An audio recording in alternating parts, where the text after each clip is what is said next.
मनहूस, एक लड़की की दर्द और उम्मीद की कहानी। Heart touching and emotional story. College campus में नित्या बैठी थी और जब उसकी क्लास पूरी हो गई तो वह अपनी सहेली के साथ बातें करते हुए घर जा रही थी। रास्ते में जाते समय उसने काव्या को देखा और उसे बुलाया। नित्या तुरंत काव्या के पास आई और दोनों बातें करने लगी। बातचीत के बीच में काव्या को याद आया कि उसने अदिति के बारे में सुना है कि वह आत्महत्या कर ली है। इस बारे में काव्या ने नित्या से पूछा।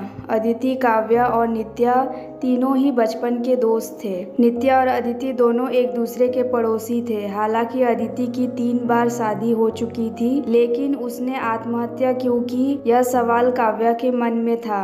वास्तव में वह अपनी प्रिय दोस्त की आत्महत्या से बेहद दुखी थी। अदिति उस समय 9वीं कक्षा में थी जब उसकी पहली शादी हुई थी। वैसे तो अदिति देखने में बहुत खूबसूरत थी, साथ में होशियार, शालीन और अपने जीवन के कई सपनों को पूरा करना चाहती थी, लेकिन उसके परिवार ने उसकी शादी जल्दबाजी में करा दी। काव्या के मन में इस बारे में बहुत सारे सवाल थे, लेकिन वह नहीं जानती थी कि नित्या से कैसे पूछूं। फिर भी वह सारी सच्चाई जानना चाहती थी और आखिरकार उसने नित्या से अदिति ने आत्महत्या क्यों की उसका कारण पूछा। नित्या एक पल के लिए चुप हो गई। उसे इस बारे में बताने में कठिनाई हो रही थी। धीरे धीरे उसने गहरी सांस ली और बोलना शुरू किया। 3 साल पहले अदिति की शादी एक कबीर नाम के लड़के से हुई थी। वास्तव में उनका जीवन बहुत अच्छे तरीके से बीत रहा था और वे एक दूसरे से प्यार करने लगे थे। जब भी वे एक साथ बाहर जाते तो सभी उनसे जलते थे। कबीर और उसके परिवार के सभी सदस्य अच्छे स्वभाव के थे, जैसे कि अदिति ने सपनों में सोचा था। उनके घर की स्थिति मध्यम थी। कबीर का एक छोटा सा होटल था जिसमें उसके सारे खर्चे निकल जाते थे और थोड़ा सा पैसा बच भी जाता था। उनका घर भी साफ सुथरा और आरामदायक था। एक दिन कबीर होटल से घर की ओर बाइक पर जा रहे थे।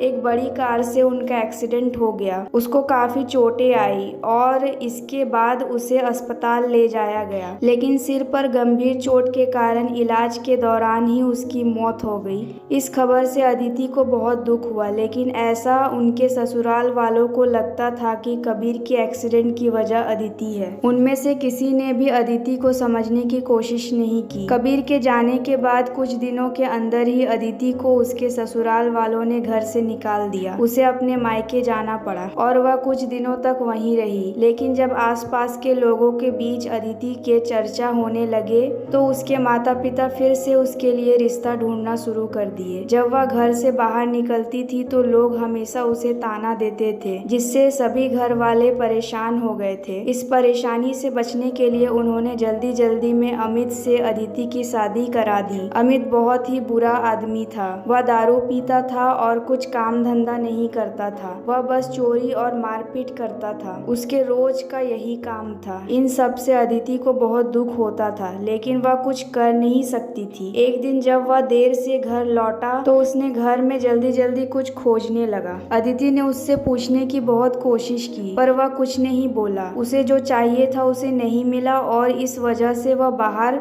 चला गया। अदिति रात भर उसका इंतजार करती रही, लेकिन वह नहीं आया। दूसरे दिन पुलिस को उसका शव रास्ते के किनारे मिला। किसी ने उसे चाकू मारकर उसकी जान ले ली थी। यह खबर अदिति को पता चली और उसके ऊपर दुखों का पहाड़ टूट गया। कुछ दिनों तक वह अपने ससुराल में रुकी, लेकिन फिर ससुराल वाले उसे परेशान करना शुरू किए। इसके कारण अदिति फिर से वापस मायके आ गई। अदिति का घर में कुछ दिन ऐसे ही बीता, जब हर दिन ऐसे ही आता और जाता था, लेकिन अदिति की स्थिति वैसी की वैसी ही थी। उसके परिवार को अदिति की यह स्थिति देखी नहीं जा रही थी, इसीलिए उन्होंने उसकी दोबारा से शादी करवाने का फैसला किया। उन्होंने उसके लिए रिश्ता ढूंढने लगे। फिर उनके रिश्तेदार में से कोई शाहिल नाम का लड़का था। उसकी पहले से एक शादी हो चुकी थी और अदिति की उसके साथ दूसरी शादी करा दी। अदिति बहुत खुश थी। शादी हो गई और कुछ महीनों बाद ही उसको पता चला कि उसके पति शाहिल को ब्लड कैंसर है। इस खबर को सुनते ही उसका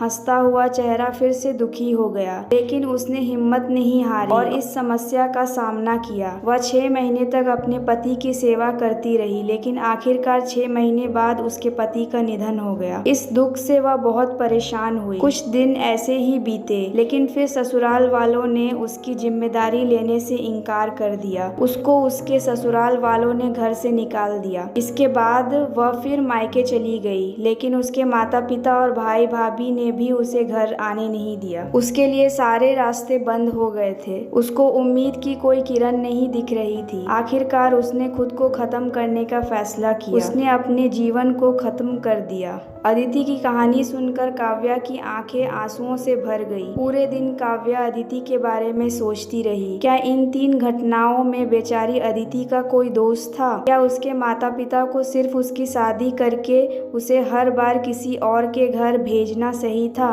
उन्हें एक बार अदिति को अपने पैरों पर खड़े होने का मौका देने की कोशिश भी कर सकते थे। सच कहूँ तो अदिति की जान उसकी बदनसीबी ने नहीं, उसके परिवार वालों ने और उसके आसपास के लोगों की छोटी सोच ने ली है। वह बेचारी मनहूस नहीं, बल्कि उसके आसपास के लोगों की सोच ने उसे बदनसीब बना दिया था। तो दोस्तों, आपको यह कहानी कैसी लगी हमें कमेंट सेक्शन में ज़रूर बताएं और हमारे चैनल को सब्सक्राइब करें। अपना कीमती समय निकालकर इस कहानी को सुनने के लिए धन्यवाद।